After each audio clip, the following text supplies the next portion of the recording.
Feeling the need for change is at the heart of your ability to make it happen. Welcome to Turning Inward. I'm Vivian Carrasco, your teacher, mentor, midwife, and host of this amazing podcast. Together, we're going to navigate our interior lives.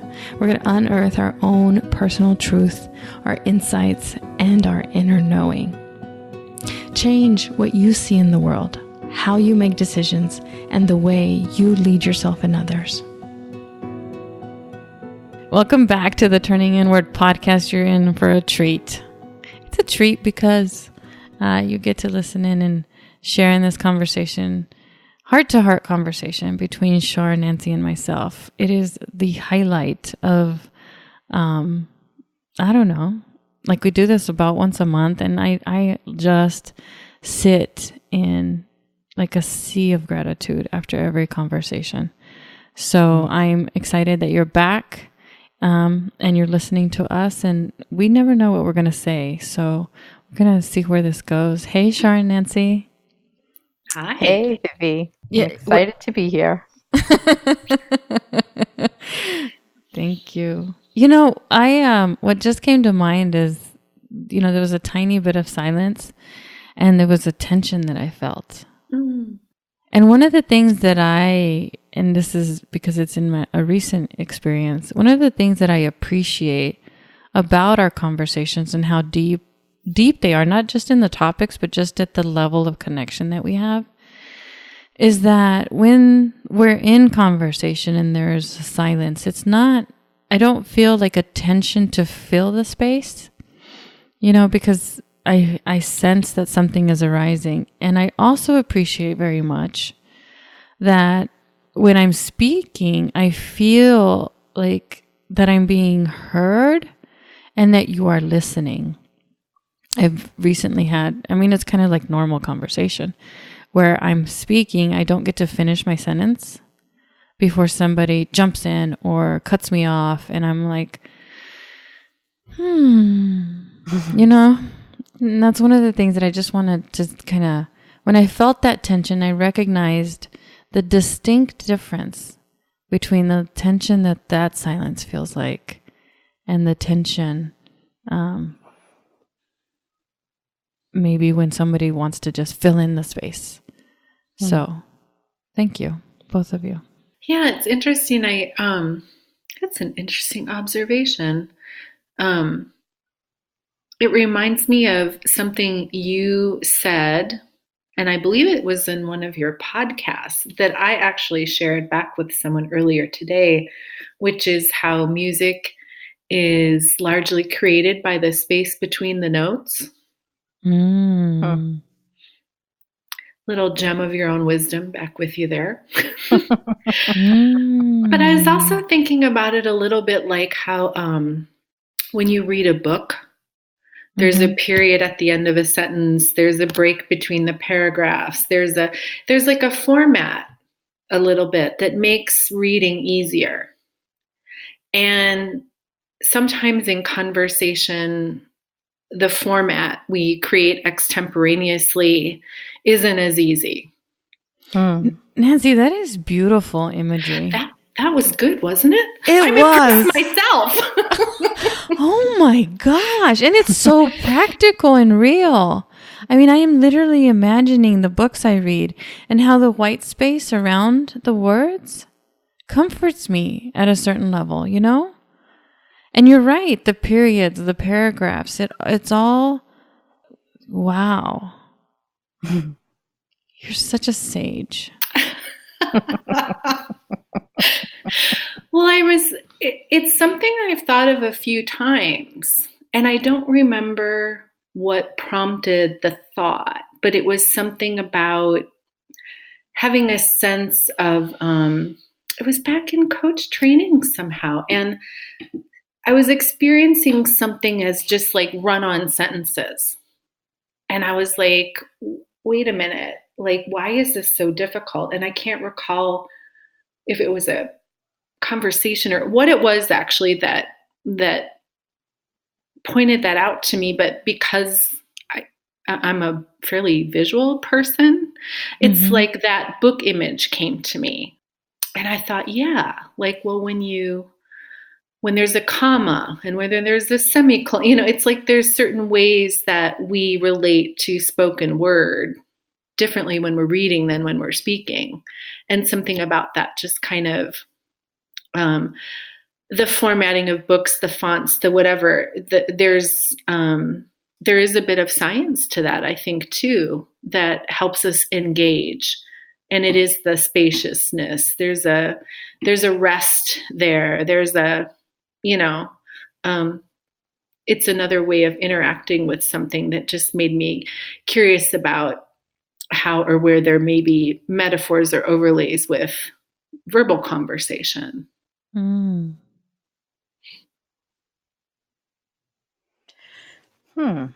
That's interesting. Because if in reading, right, the conversation is between the reader and their thoughts and reactions, but none of it's actually out loud. So then when you're communicating with sound,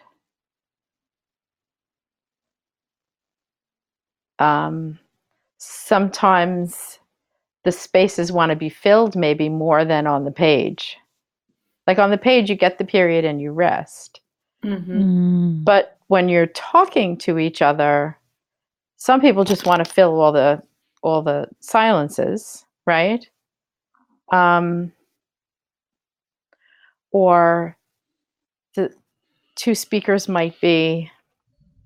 I was thinking about this recently because I think my way of talking is somewhat halting sometimes while I'm stopping to think, to go on and finish my thought or something like that. And lots of people don't have the patience to wait.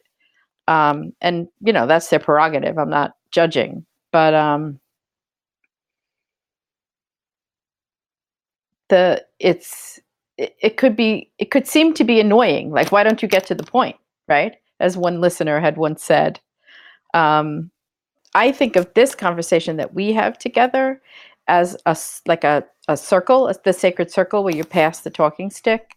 Mm-hmm. And so I often wait extra beats before I jump in to make sure that whoever's speaking is done expressing themselves. And then I appreciate that you guys do the same for me. That's not the way it usually goes in just everyday conversation. And it shouldn't necessarily, because we do that much more casually. Shouldn't it, though? Well, not necessarily, because some people like to banter back and forth. I think we had this conversation once before. We don't all want the same thing out of a conversation.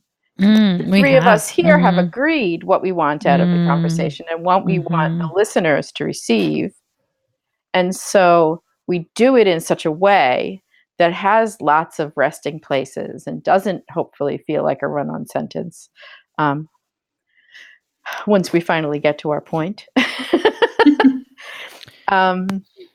Yeah.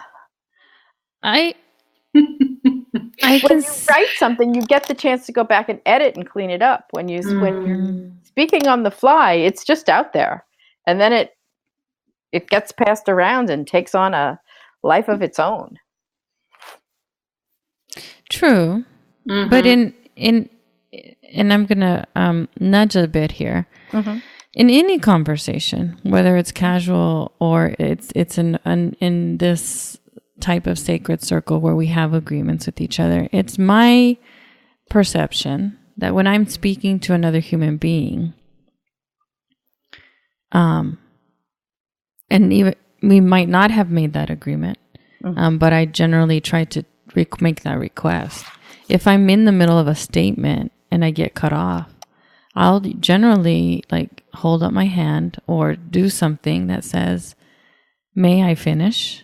Asking permission and trying to get to an agreement where it is a dance that goes back and forth.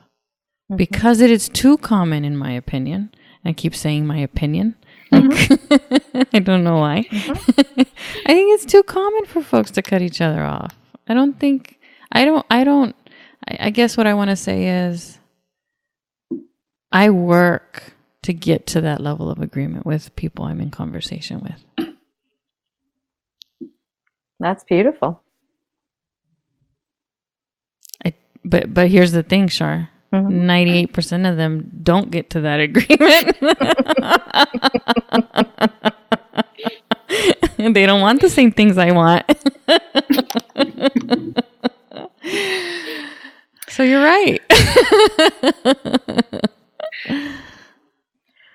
I really like that notion of what you said, Char, about conversations being kind of a sacred circle, and the image of the talking stick. Because what I hear you, Vivian, saying is that they're taking the talking stick out of your hand and hitting you with it. And I wouldn't like that either. But there's something kind of interesting about that to me too. Like, why is it that I'm a great interrupter? I'll raise my hand to that. And I think there's something different, though, between an interruption, and you tell me, maybe you don't experience this the same way, but when somebody's really listening to you and interrupts or interjects and they're with you, that doesn't feel the same to me as somebody talking over you or cutting you off because they already think they know what you're going to say or want to finish your sentence for you or that kind of thing. So there's even a way for me that interruptions can feel okay and on kind of on a spectrum as well.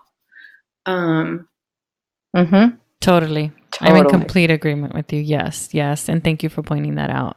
That is a quicker dance, but it's still a dance. So yes. And in this metaphor of dance, I'm staring at a picture of a couple dancing, like this intimate, and that's just a quicker dance, but it's a dance. Yeah. And ours is a little slower.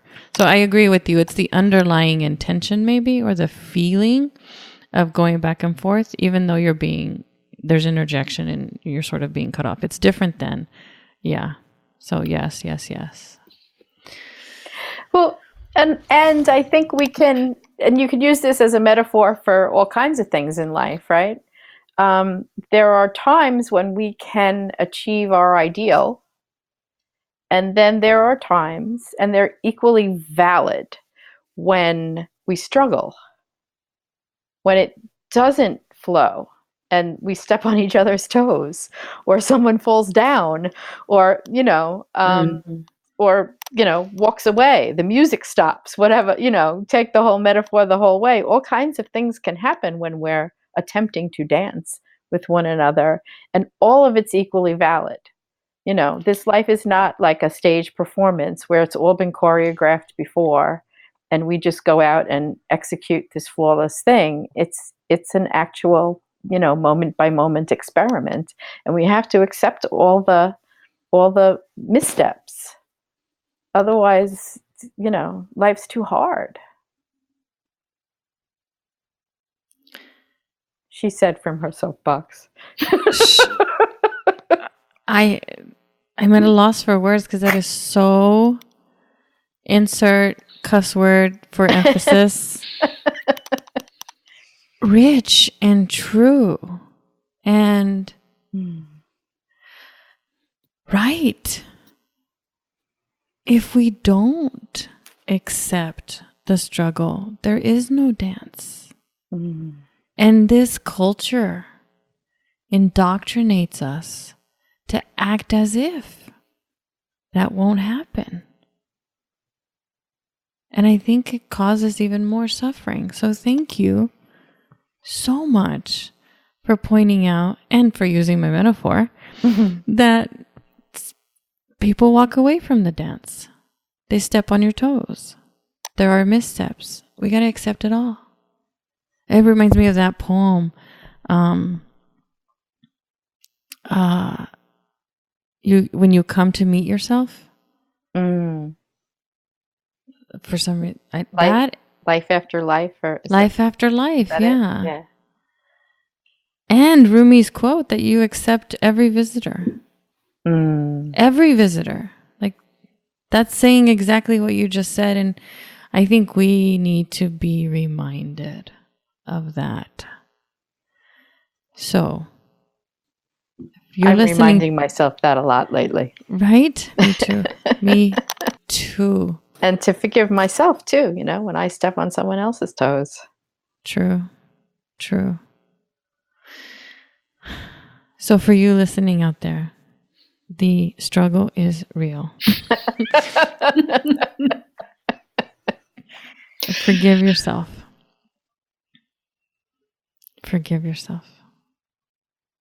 Thank you, Char.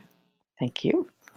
I'm feeling grateful for poetry and for the writings of mystics and sages and teachers from years and years and years ago. Like, I feel so much gratitude to have access to that kind of wisdom and experience. It's,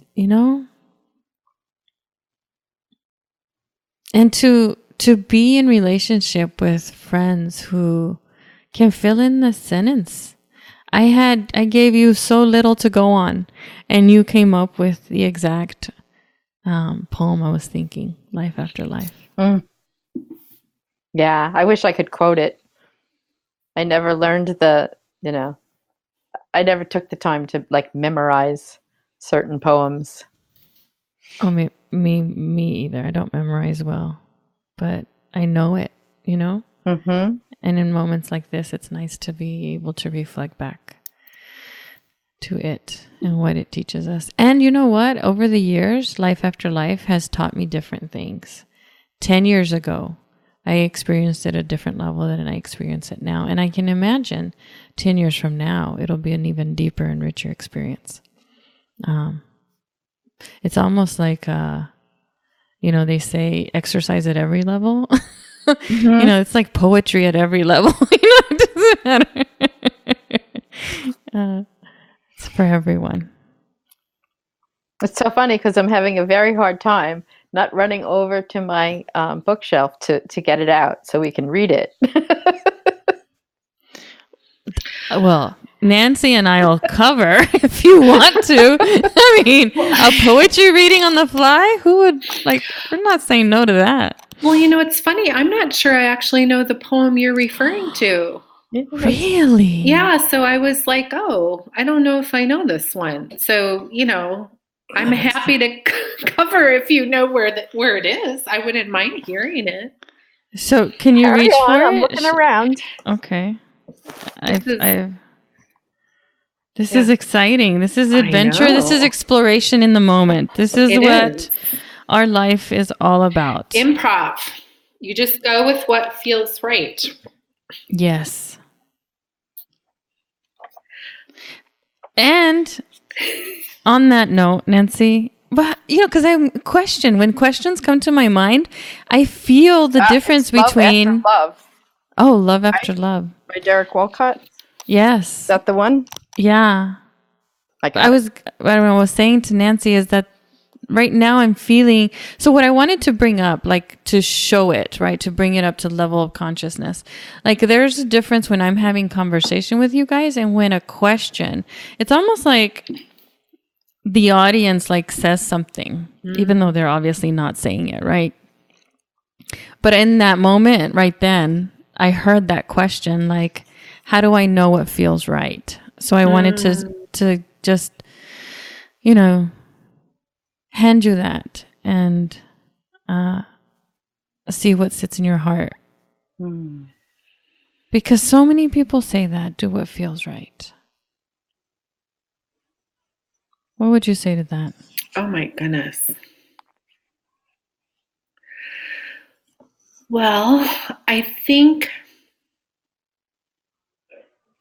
as someone personally who has struggled a bit, literally, with in conversation or in contexts, sort of worrying about saying the right thing, I think what I've learned, and I can be pretty good at that, which is more to me like saying what you think somebody wants to hear, but there's sort of a self-protectiveness in that.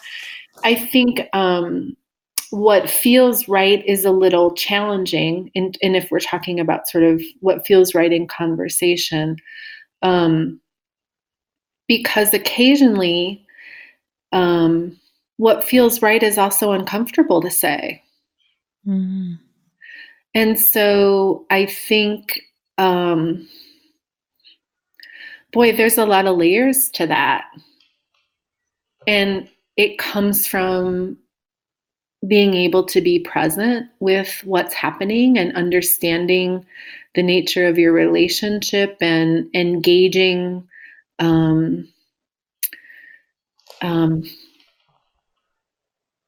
boy, that's a good boy.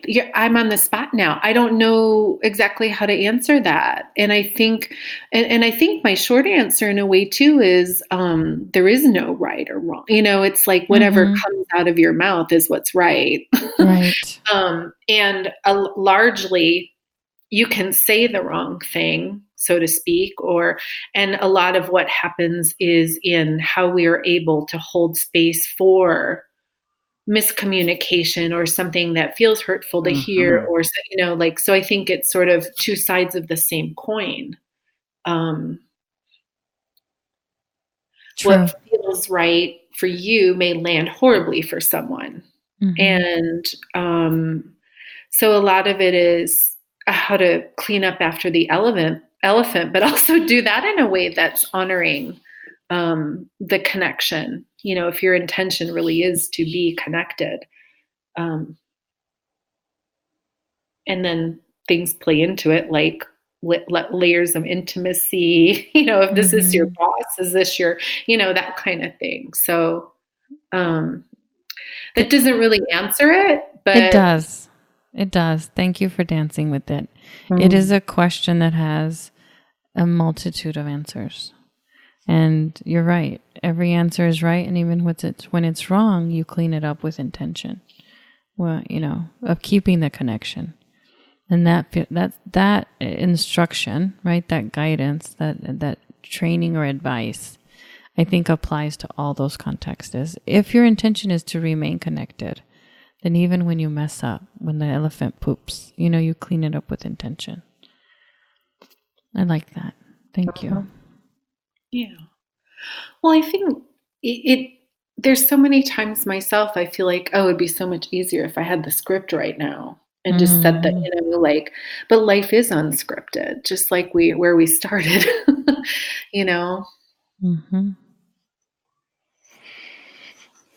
Char, you ready to read? I am. Go for it.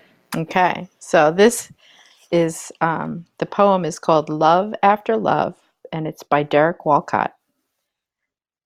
The time will come when, with elation, you will greet yourself arriving at your own door in your own mirror, and each will smile at the other's welcome and say, "Sit here, eat."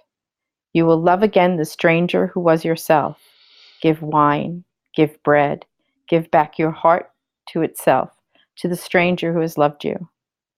All your life, whom you ignored for another, who knows you by heart.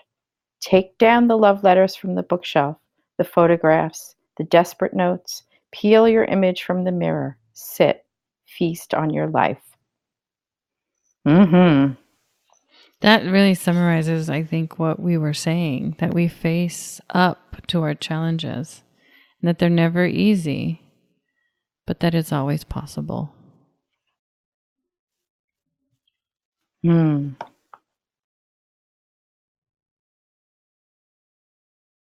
It's a beautiful poem. I think, I know when it was my mother's 70th birthday, we made a photo album for her, and we put this poem at the beginning of it. And I thought that was a really beautiful occasion to give someone this poem. Yeah. To sit back and reflect at all that your life has been so far. It reminds me a little bit of do either of you get the Notes from the Universe from Mike Dooley? No. Oh, yeah. He sends out, a few days a week, just these great little, thoughts. And they're, to you from the universe. And one of his notes that I really remember, and sometimes they really hit you, and sometimes you're like, oh, yeah, that's clever. But one says, the day will come. And, they use, it's personalized, so it uses your name. So it said, the day will come, Charlene, when you look back and in amazement that you got to be you, was pretty much what it was, like amazement and gratitude that you got to be you. Those weren't exactly the words, but it was like, and I was like, wow, yeah, it's like we forget to stop and notice what a spectacular experience we're having here on earth. How rich it is, even in its suffering. Sometimes suffering. It's just so freaking amazing that you had this particular life as this particular person with these particular experiences. And wow. And you don't think when you look back, right, that I wish I had said the right thing to Joe that day.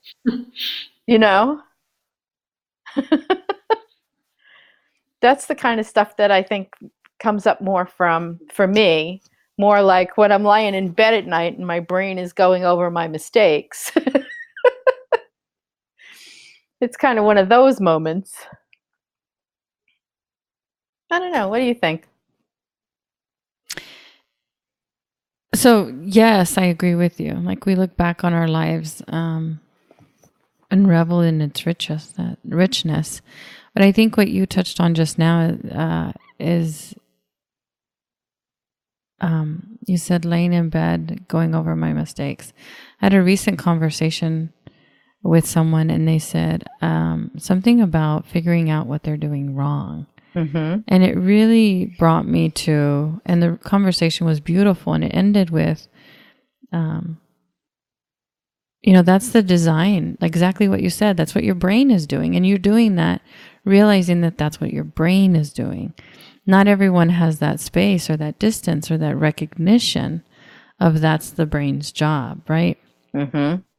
And that we train ourselves to love, to look at love after love, to reflect back, to strengthen that joy and those memories and those moments that bring us love after love.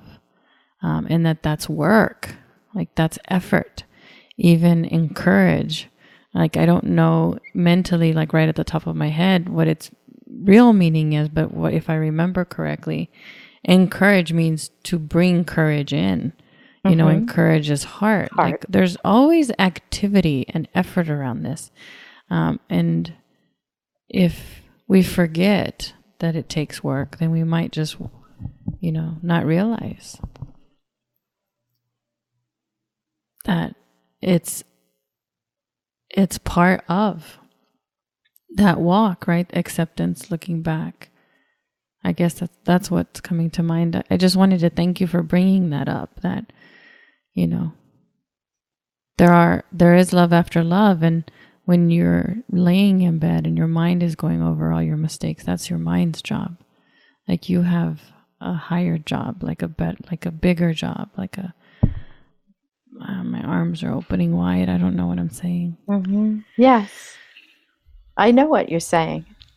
It's interesting because my husband Ed and I were driving in the car down to the beach today, and we were sort of touching on this subject, saying that kind of like how you deal with innate biases and the inability to really pay attention to something unless you really want to. No one can say, oh, here, I have the answer for you. Please take it now and understand it because I've figured it out. It doesn't work that way. You have to figure it out for yourself. And how lucky, what we were saying to each other is how lucky we are that we understand that our brain is actually wired to make predictions and it'll make the same mistakes over and over again because it believes what it learned before, whether it was right or not.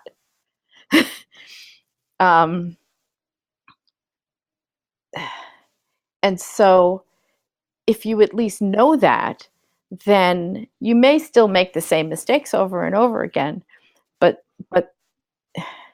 you at least have that opening. I think you said the opening when you were talking before, Vivian. I really think that's what it is there's just enough space in your brain that you're willing to be able to reflect or be aware that what you think might not always be right. Amen. Hallelujah, and all that is holy. Right? Yes. It's like, that's the secret to life. Yes. To me. Yes, and it changes the way you walk through the world. Because when, learning is part of life, right? Doing something new or trying to learn something new or master something. And when you're debating whether or not you can do this, you might say, can I jump 6 feet? I just made that totally up. That has no relevance. But when you say, can I, your brain's job is to rewind your entire life to see when you've ever jumped 6 feet or ran a 9-minute mile or written a novel or, whatever it is, the thing that you're trying to decide if you even want to risk trying. Yep. When you say, can I, your brain comes right back and says, no, sweetie, you cannot, because you've never done it before. And that's its job. And you can stay stuck there. But when you have that space, when you have that recognition, that relationship, and you know that that's its job, but you have a different job, you might say to your brain, put it on a different, treadmill and say, how can I? Or how do I? And that changes what kind of work it does for you. There's a quote, and I think it's Einstein. That's something like, we've forgotten which one's the servant and which one's the master. And I'm going to attempt, while we continue in conversation, to use my Google skills to bring that one up, because that's a good one too. If I can even turn on my iPad, where is the button? There. Yeah. Yeah, and it's like, sometimes it's just like fun to see like how creatively you can give your mind, something to chew on while you go off and, do something it maybe doesn't approve of.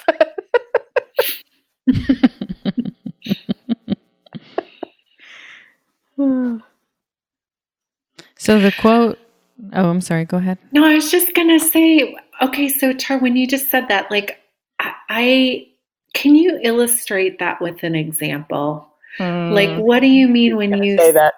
Oh, darn it, Nancy.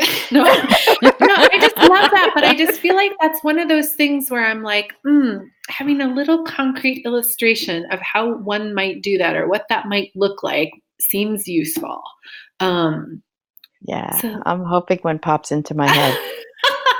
Or maybe let's see. Asterisk it in. Thank you, Nancy.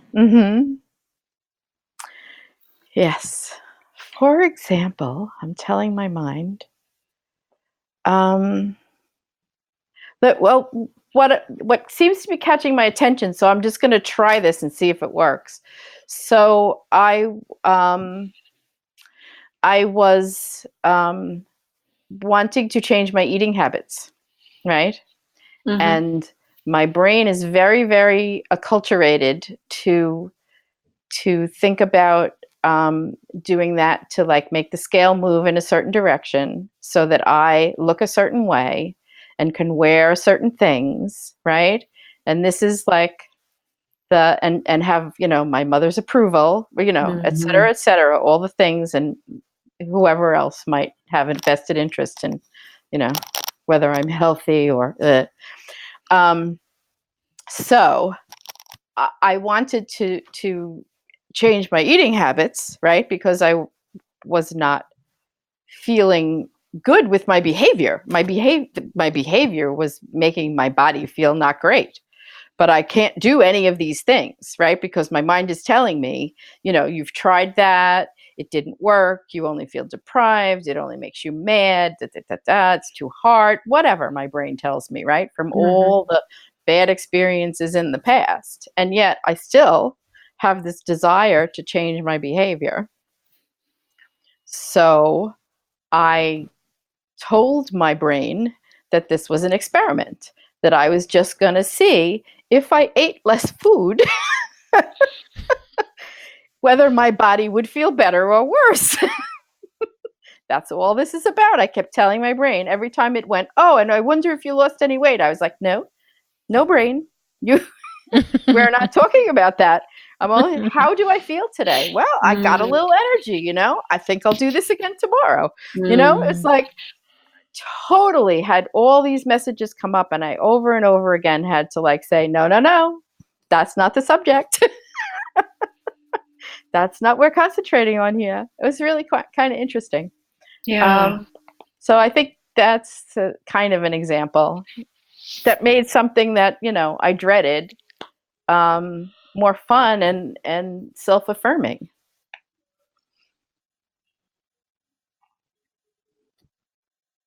Yeah. Yeah. The quote I mentioned earlier actually is not attributed to Einstein, according to my recent Google, but it is it's still the same premise. Albert Einstein called the intuitive or metaphoric mind a sacred gift. He added that the rational mind was a faithful servant. It's paradoxical that in the context of modern life, we've begun to worship the servant and defile the divine. And the phrase that comes to mind is people use a lot is, I'm in my head. Because we say follow your heart, right? But we are in our heads. The sacred gift of the intuitive mind, but we worship the servant and defile the divine. That brain. Yeah, that brain. It can be challenging to shift back to lead from the heart. That's the risky thing, right? That's where we risk stuff. Right. We have to face that challenge, accept that challenge, and walk slowly towards that. And here's where I talk about in a quick summary, the big difference that happened between the dark period that I call and the coming out of the dark period. The major lesson that I learned is that I shifted direction. In what I felt was the dark period and my darkness and everything that was happening at that time, I was literally just running from my fears. I was running from my fears. When I went into personal retreat, right? I withdrew from the world. When I came back, the difference that had happened is that I was no longer running from my fears. I was walking towards joy. And that made all the difference. I recognized what I was afraid of, but I intentionally walked towards joy. And I feel like that is kind of the same thing, instead of listening to the mind, and it's thousands and millions of years of design to keep us safe.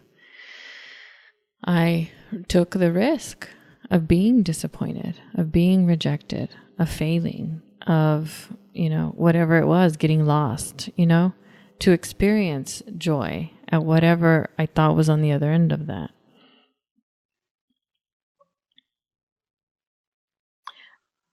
I'm curious about something, Vivi. Do you think that your natural intelligence served you at all in your ability to recognize what you were doing and how to make that shift? So like your heart called, right? And you answered the call of your heart, but you didn't stop thinking. No. I tell,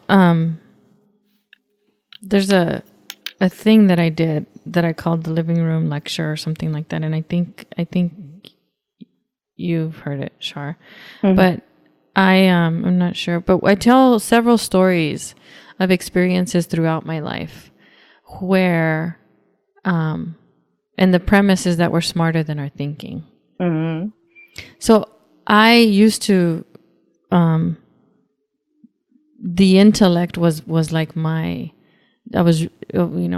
to be smart was something that I always wanted. Mm-hmm. But I recognized that the meaningful things, the choices that made all the difference in my life were never smart. Never, ever smart. They were never smart.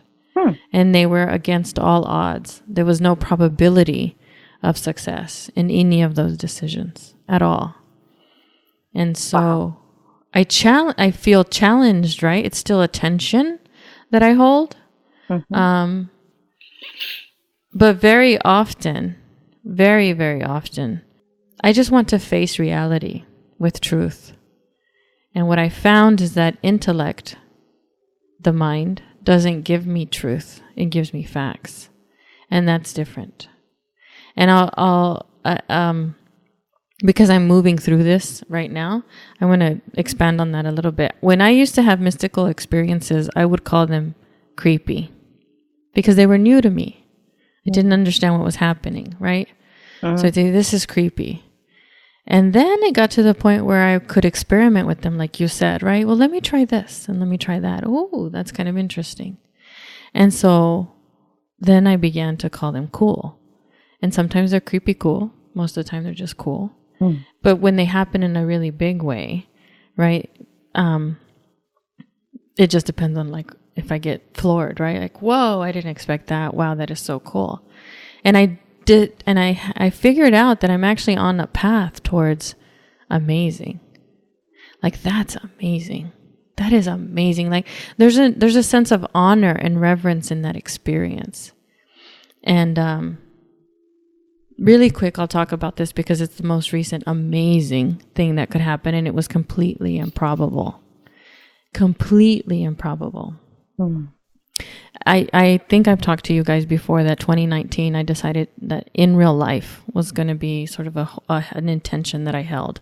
That I have a very rich, like if I feel wealthy around you guys in relationship and within university and community, and there's so much of everything that I've ever wanted around me, but it's digitally, right? Mm-hmm.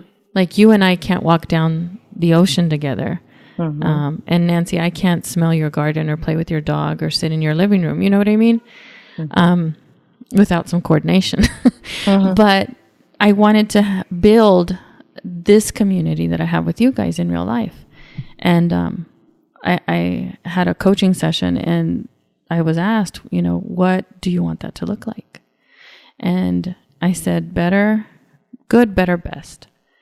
And so I focused on the best and the most improbable, crazy thing that is never even going to happen, that I just wanted to hold it in possibility, right? Mm-hmm. I have admired this organization called Creative Mornings for years, absolutely years. And I recognize that we don't have a local chapter or I would be at it. So I wrote this down and I said, if I could think of anything that could bring me this in real life relationship around kindness and around creativity and around the kind of people that I want to be around, Creative Mornings can do that. So I said, I want to host it. I want to bring it to Fort Worth. It's completely improbable because I know nobody. Like, I don't go anywhere and do anything outside of like a circle of less than a handful of people, right? It's improbable to bring a team together that is going to record and, bring in speakers and bring in sponsors and the whole bit. It's completely impossible that I could do that because I know no one in the city, the 15th largest city in the United States. But I imagined it. Within 2 weeks, there was a single line in an email that I received that says there's a Fort Worth chapter that someone is starting to consider, right? Like, let's just have a meeting to see if there's interest. I go to the meeting, and this is within about 4 weeks, so within a month. At that meeting, I volunteered to host it. And we are in the process of creating our application to bring Creative Mornings to Fort Worth. My intellect would have never gotten on board with that. It's impossible. They would have said, you can't do it. It did say you can't do it. And I said, well, let me just imagine it. Let me just hold it in possibility. And it is happening. That's amazing. That's the level of living. That's the reverence for the divine that I'm on the path towards. And I recognized as I sort of reflected on my life that all the things that that I did that made my life what it is were always impossible. Were never supported by fact or possibility. But you always think, right? But I don't think that thinking really serves us in our dreaming. But we don't ignore it. Like I don't walk in front of, I'm not going to walk in front of a highway and cross the street when there's a car coming. That's not smart, right? Right. But I do hold things in my heart in possibility. And I think that's the difference, even if it's impossible or improbable. So when you say you work at it, that's the work. Yes, I guess it is. And maybe more than that too, but. So many layers of that, like Nancy says. I could have answered that question 10,000 different ways. Yeah. Thank you for the question. Yeah. Thank you for the answer. It's beautiful. Nancy? I'm missing you. I'm bringing you. I'm listening. Well, how do you work at it, Nancy?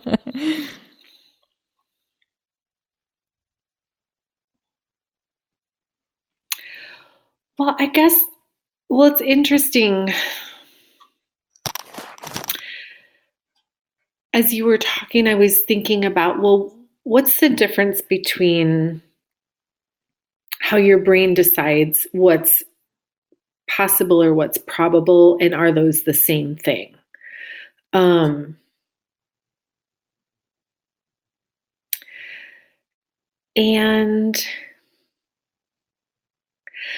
And I just always find it interesting too, how, as this is why it's great to have friends and people listening outside of you too, because as you were talking, I really was just listening to what you were saying and thinking, gosh, I wonder why she thought that was so impossible. Like, that's fascinating to me. Like, why would that, like, I just start wondering, like, what was going on behind the scenes there? Because, nothing about bringing that organization and whatever, to my mind, seemed impossible or improbable or difficult to do. So I was just really just curious, on a personal, in a personal way. I was thinking, like, oh, I wonder what was behind that. Like, what was there? But it also makes me realize that how we relate to what's possible, or how we relate to what's probable, or how we decide, our brain wants to decide for us and makes those decisions about what's ludicrous and what's, what you might be able to achieve or whatever, is so personal. It's so very personal. And, so it's interesting. I think, how do I work at it? I think because there is a lot of intention. For me, it gets easier. And I think this is kind of your process as you were describing it too, Vivian, is like when I am pretty clear and pretty tuned into what it is I think I might want to experience, or what I think I might want to have happen, or what I'm curious about. When I am, sort of, when I really kind of embrace that, even if it seems ridiculous to me, there still seems like I seem to have the ability to be like, okay, well, so if this wasn't completely illogical, and if it wasn't, if this was possible, what might be like one tiny small thing I could do to figure out how this might work, or how I might make this happen, or, which sounds, similar in some ways to how you were approaching it. It's like, so it is then putting your mind to work to solve the problem, like what you said earlier about when you are like, well, I'm going to suspend for the moment here any ideas that this isn't possible. And instead of asking this sort of is it isn't question, and I'm just going to wonder how might this work, or what might I need, in sort of switch where you're being curious. Your mind will want to start solving for that problem instead. And I personally, I'm a pretty, I think my nature is to be a creative problem solver. So as soon as I'm able to be like, well, how might that happen? I seem to then be able to populate some possibilities or some ways of figuring it out. And, sometimes there's there's it can be different things. Like maybe there's a gap in knowledge, or maybe there's a resource or a person that might be useful to reach out to, or, I just start brainstorming really. And then I don't feel as stuck. Mm-hmm. Mm-hmm. Well, and I think this is what you said, Nancy, and it's interesting because I'm recognizing that I'm using the word think. You gave your brain a different problem to solve. Mm-hmm. It's a problem solver, right? It puts puts puzzles together all the time, and at the genesis of all this, the essence of it is that we decide what problem it's solving. And if we're not deciding, if we're not directing it, if we're not guiding it, then it's guiding us. And it's only going to guide us to stay comfortable, do not take risk, and be safe. And that living, what that living tastes like is completely different than a life where you are taking risks, even if you are failing or falling, or someone is walking away from the dance, or the music stops. But that we have a choice in it is what I heard in what you said. Mm.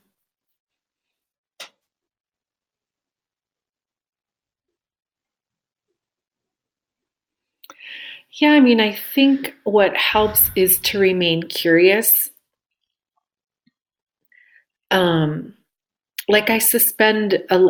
I try to suspend that kind of decisiveness. Like, well, that's not going to work. That's off the table. Mm-hmm.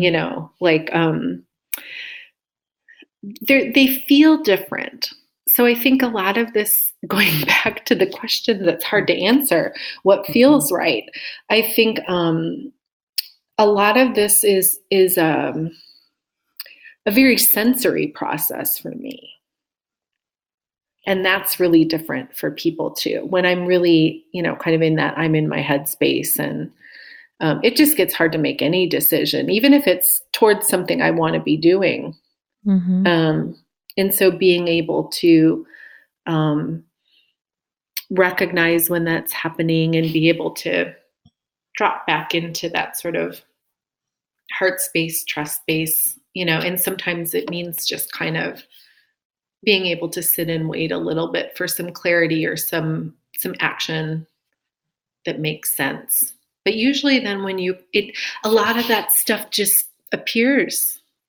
The opportunity will just appear. You'll get a random email and it'll have the class that you were like wishing somebody offered. And you're like, oh my gosh, here it is in my, there's an easy next step. Here it is in my inbox. Those kinds of things start happening when you sort of trust. You can follow your heart and let your mind figure it out. True. It's not always that easy, but so yeah, kind of being curious, just trying to stay curious about how.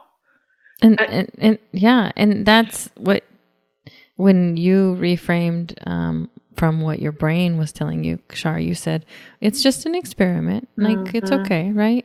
Mm-hmm. We're just checking it out. We're just trying it. Like, retraining it from that previous.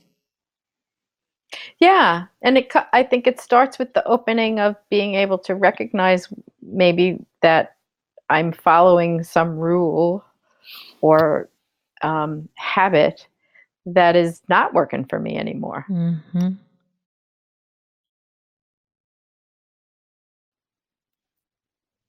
So I guess it starts for me with the belief that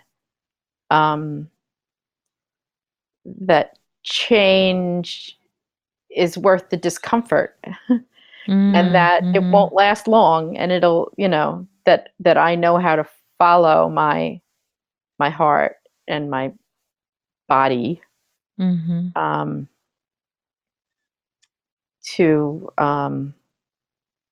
what's right for me. And that sounds like I wrote it down, Nancy, because I think you said it, but in different words. You said it's a sensory experience. Is that what you were meaning too? Mm-hmm. Okay. Yeah. Yeah. Me being in my head, too much in my head, right? Because my head is a very good servant. But when it's being the master and to the exclusion of my intuition, it has a body feeling. Yeah. My behaving that way, my making those choices has a body feeling. That is, I would say, suboptimal. And that I recognize that when I've gone into that mode, and then thank goodness, I'm open to all these other modes as well, and start taking them out of my toolkit. So I'd like for us to wrap up around that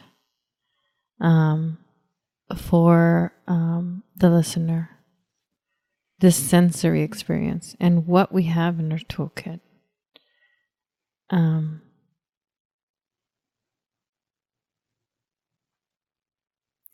And I'll start because it's super simple.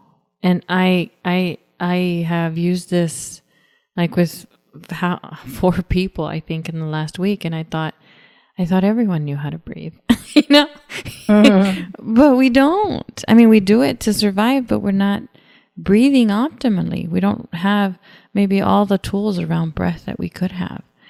And so the one I'll share is, if I'm holding my breath, I know there's something wrong, obviously. And to center myself, or to settle, or to allow some space or some distance, not distance, but space for my heart to hear my heart, I might do a box breath, which is inhale for the count of 4, hold for the count of 4, and exhale for as long as I can. 2, 3, 4, 5. And on the inhale, my belly rises, and on the exhale, like I'm pushing my belly in to push out the air. So that's in my toolkit, and I thought it was too simple to share a week ago, and I've shared it, and it's like exactly what people needed. So I wanted to share it now, and then ask each of you if you would share something from your toolkit. Well, I nothing beats for me just simply sitting quietly and not distracting myself with anything else.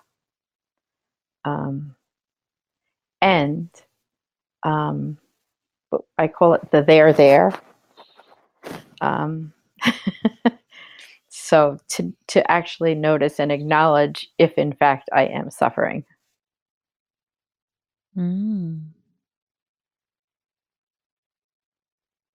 How?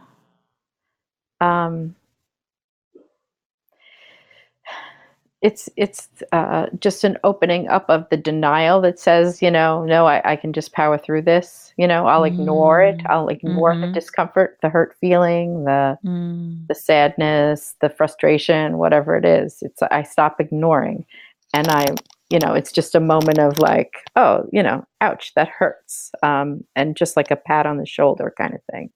They're there. Oh, beautiful. Yeah, it's a self-compassion practice. Thank you, Char.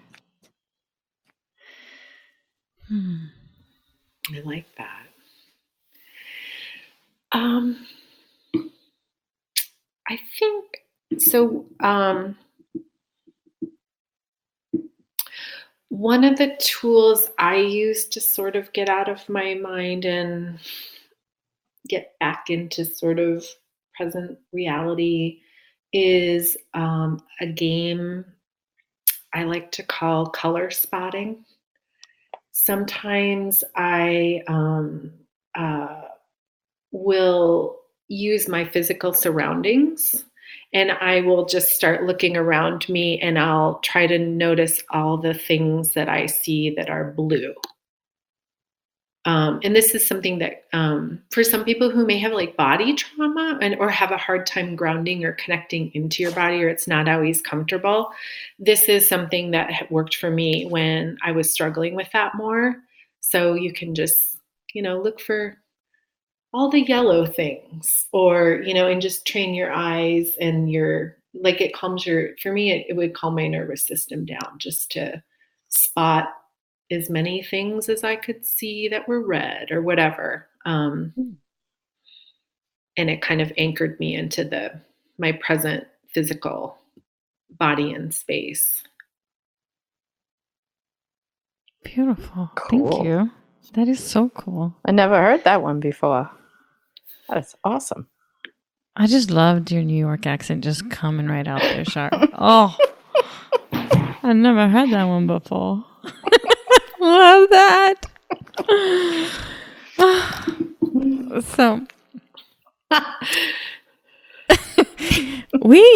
these things, the time actually does not expand when we do this because we've gone over an hour now. So I want to thank you for sharing those tools. And if you're listening, you can always rewind and try those.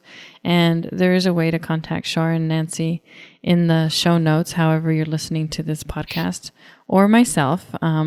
So if you want to be guided through any of those tools personally, then reach out to us. I'm going to close with a little gift that I mentioned earlier. I'm going to read you The Guest House by Rumi. This being human is a guest house. Every morning a new arrival.